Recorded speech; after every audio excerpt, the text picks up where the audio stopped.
Hi friends, welcome back to Script and Scribe. I'm Kat, and today I want to talk about a pen that I wanted to love because I do love the body, the design, the whole aesthetic.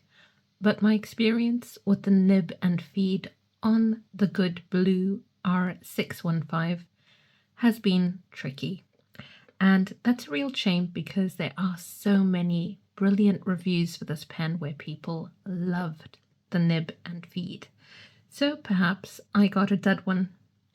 So let's have a look. This comes in a fantastic presentation box. I love that. It also has generous padding to keep it all nice and secure, and immediately you see this beautiful metal pen. And the detail on it is just lovely. I like the flat surface there that ensures that as a design, you've got a pen, when you put it down on the flat surface, does not roll away. Obviously, if you put it on the round surface, it does, but it will not drop to the floor. If you've ever had a pen sort of like roll off, this is not going to do it, even with the cap off. So it will stop itself. In fact, it stopped even sooner. So this does not post, as you can see, the way that it's designed, and you're not going to really want that. Sometimes you want extra length or extra weight by posting your pen, but this really balances absolutely fine without the cap on. So everything is good so far. It's also very straightforward.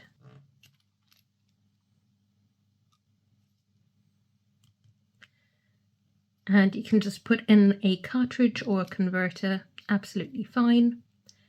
So where are the problems for me? Well, we'll come to that because so far it's looking like a reasonable price point. I bought it at £159 and I didn't have a discount code, which I usually do. I usually get like 20% off, but I had run out of my points. So let's try it out on some Hobonichi paper. This is just an A5 blank notepad. And you'll immediately see that it flexes beautifully. So the line variation is brilliant. Can't fault that. Very juicy writer. So far, so good. Unfortunately, what keeps happening to me is there you see a little spludge of ink coming out. Sometimes the nib and the feed get unseated or shift about and result in a bit of pooling of the ink, as you can see with that T over there, which is not ideal. If I go slowly, it still happens, in case you're wondering if it's to do with the amount of pressure and speed with which you go, but you do get extra pooling on certain letters or certain movements. And that's purely because this is shifting about. And it shouldn't shift about so much. It is the nib and the feed, which is a fantastic polymer feed. It was a brilliant white when it arrived, but it absorbs all of the ink off the ink that you're using. These come unseated from the actual housing. So let's show you that. I think I'm going to get messy, but this is what I signed up for. So very carefully remove cartridge, the converter. I'm going to just use some paper to let me pull that out because it is still very juicy. So it unscrews really nicely. This is the housing that we're about to see, the nib unit. And what I'm experiencing here, there you go. It just immediately slides out. It wasn't even sitting in there properly, but this comes out so easily. And I've never had it sit in there properly. As a result, I get this sort of pooling effect, and that really ruins the experience for me. You can tell that it is a really good titanium nib, but it just won't sit in there together with the feed in this plastic housing. So that all three come apart really easily in my pen. I am making a mess, but that's why I got the piece of paper there. So I went off to clean those up. I can now handle them without all the juicy ink in there. But you can see what this comprises. You got the nib, you got the feed, and you got the housing.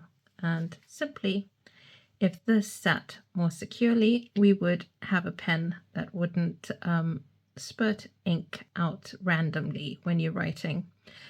That was not the worst experience I've had. I've had the entire section sort of like slide out that much with a whole lot of ink pooling out. So for me, this hasn't worked. I think that I might just have gotten a dud nib, one that doesn't sit securely together, doesn't fit together securely. So what that means is I've not had the best experience of this with it all slipping apart, you know, mid-writing. It wasn't really filling me with confidence to reach for this pen regularly. I'd get it seated, think it was fine, and it would shift again. So, like I say, this could be a one-off dud. It can happen with a hand-assembled pen. But I didn't want this pen to just, you know, sit there looking pretty in the presentation box and me not reach for it anymore. Really, what I'm going to do is just say goodbye to the flex option that I had with this, because it proved not to be an option in the end. And I am going to be turning my pen into just a regular extra fine, and in a very simple way. So I decided the best thing for me to do to keep using this pen is to switch out the nib with something I already have and love using, which is an extra fine nib from Opus. So we'll grab that out. There we go. You can do a quick size comparison. Obviously very different. I'm going to have no flex at all from the Opus, but I'm happy with the body of the Good Blue. So it takes a number of times to sort of like rotate, but it sits so securely, and that is what I'm looking for. Yes, that confidence, you know, like I'm pulling on there and nothing's happening. I'm not, you know, ruining the nib or anything, but it is so nice to know that it is in there and not going anywhere. So let's assemble it all. It looks good together, doesn't it? Still aesthetically pleasing, but now it's become an entirely different pen. So I popped in a standard cartridge into there.